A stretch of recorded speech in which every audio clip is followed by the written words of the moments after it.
안녕하세요. 반갑습니다. 말씀을 선포하는 여러분, 말씀이 우리의 가슴을 따뜻하게 하고 우리로 하나님의 생각과 가치관으로 가득 채운 가운데 우리에게 주어진 삶을 복되게 사는 하루가 되기를 바랍니다.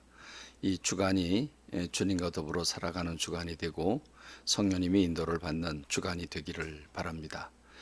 오늘 우리는 두 가지 말씀, 하나는 주일날 말씀을 묵상하는 오늘의 큐티. 오늘의 큐티는 헤롯 왕이 야고보를 죽이지요. 요한의 형제 야고보를 죽이고 그 모습을 본 유대인들이 무척 좋아합니다. 그 좋아하는 모습을 보고 베드로까지도 잡아들입니다.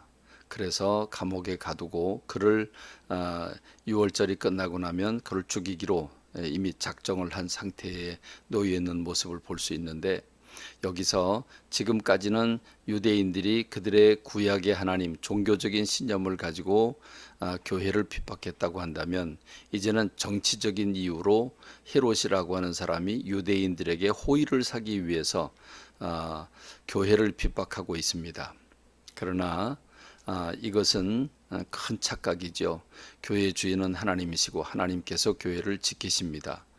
그렇기 때문에 우리 세상의 정치를 하는 사람들이나 또는 세상의 모든 지위를 얻는 사람들은 하나님이 이 자리를 내게 왜 주셨는가를 생각하면서 하나님을 기쁘시게 하는 자리가 돼야 될 겁니다. 정의와 공의를 행해야 될 겁니다.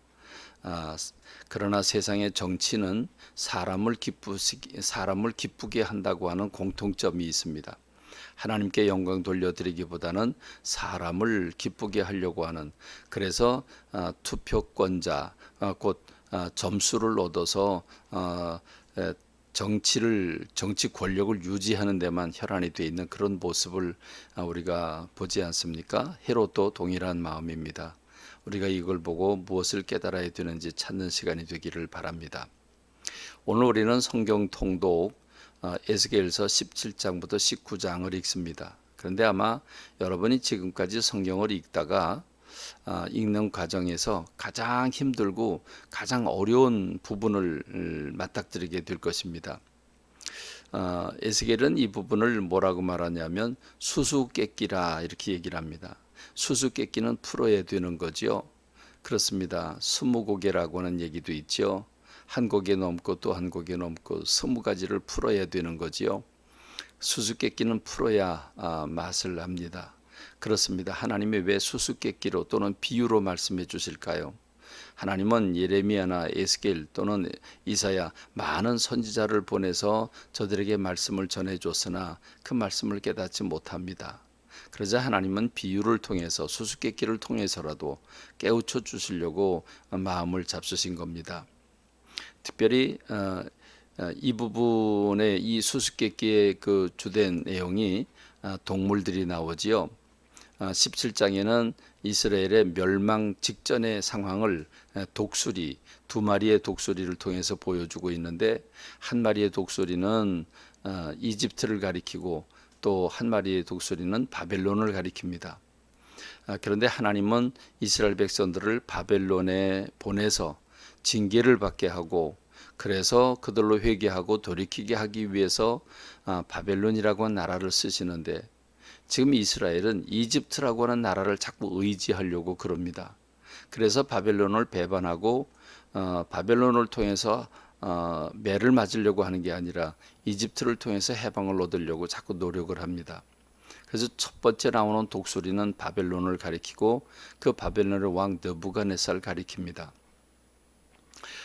그리고 그 백향목을 말하는데, 이 백향목은 이스라엘 가리키고 이스라엘 중에서도 여호야긴 왕을 가리킵니다. 그런가 하면 포도나무를 가리키는데 이것도 이스라엘이지만 이스라엘 중에서도 시드기야 왕을 의미합니다.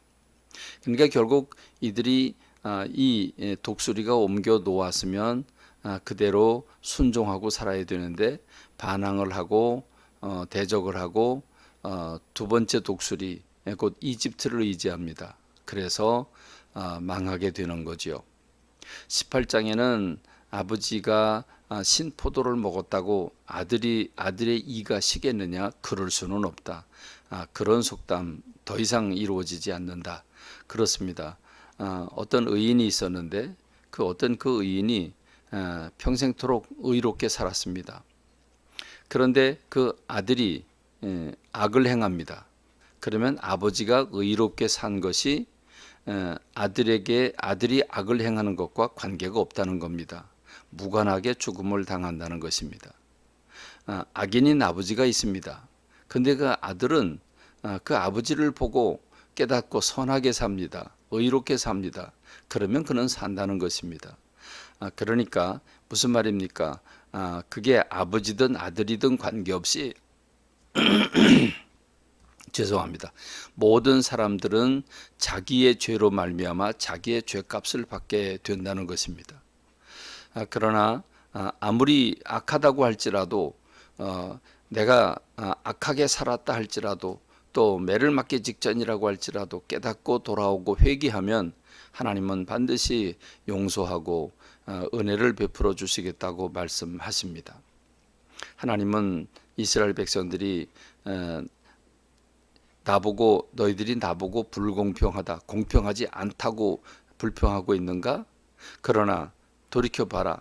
악을 행하고 있는 너희가 공평하지 않은 것이 아니냐?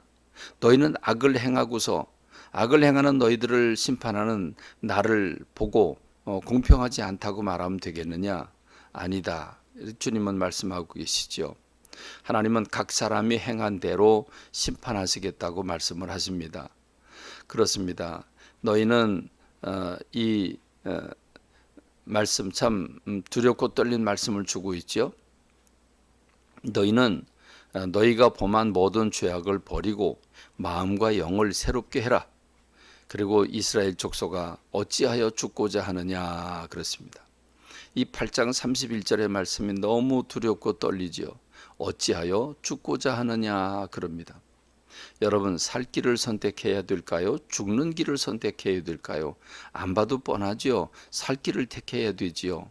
그래서 너희가 범한 모든 죄악을 버려라. 그리고 마음과 영을 새롭게 해라. 그래서 돌이켜라. 살 길을 찾아라. 주 여호와께서 말씀하십니다. 죽을 자가 죽는 것. 하나님 매를 때려서 죽는 자가 있다고 하는데 그 죽을 자가 죽는 것 그것도 내가 기뻐하지 않는다. 그러므로 너희는 스스로 돌이키고 살아라 라고 말씀을 하고 계십니다. 하나님은 매를 때리고 사람이 죽는 것 그것 즐기시는 하나님이 아니십니다. 그러므로 오늘 저와 여러분들이 하나님의 말씀을 가슴에 담고 그 말씀을 따라 살아드리는 저와 여러분 되기를 간절히 소망합니다. 감사합니다. 말씀 맺겠습니다.